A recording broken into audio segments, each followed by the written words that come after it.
அது யார் என்ற முடிவு இங்கு யாரோடும் இல்லை. அது நீ என்று நினைத்தால் நீ இறைவன் கை பிள்ளை.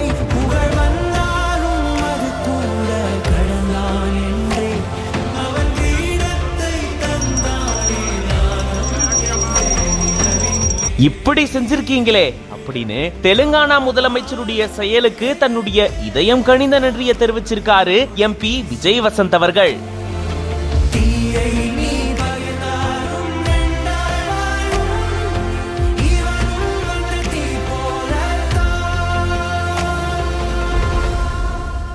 முன்னாள் பாரத பிரதமரை பெருமைப்படுத்தும் விதமா அவருடைய உருவ சிலையை நிறுவி அந்த சிலையை திறந்து வச்சிருக்கக்கூடிய இந்த செயலுக்கு தான் தன்னுடைய இதயம் கனிந்த நன்றியை தெரிவிச்சிருக்காரு விஜய் வசந்த் அவர்கள்.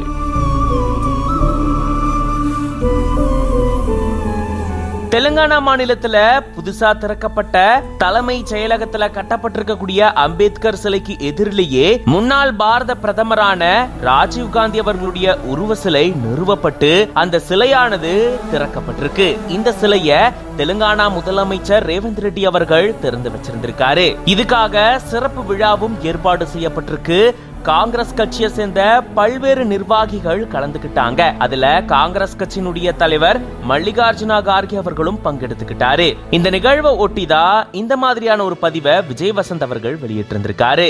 நம்ம இந்தியாவினுடைய முன்னேற்றத்திற்காக டெக்னாலஜியை இங்க கொண்டு வரணும் அப்படின்றதுக்காக பாமர மக்களினுடைய முன்னேற்றத்திற்காக பெரும்பாடுபட்டவர் தான் முன்னாள் பாரத பிரதமர் ராஜீவ் காந்தி அவர்கள். அவரை பெருமைப்படுத்தும் விதமா இப்படி ஒரு சிலையை நிறுவியிருக்கீங்க அப்படின்னு சொல்லி தன்னுடைய இதயம் கனிந்த நன்றியை தெரிவிச்சிருக்காரு எம்பி விஜய் வசந்த் அவர்கள். மேலும் இது மாதிரி பல செய்திகளுக்கு மறக்காம பிஹைண்ட் வுட்ஸ் பேஜை ஃபாலோ பண்ணிக்கோங்க.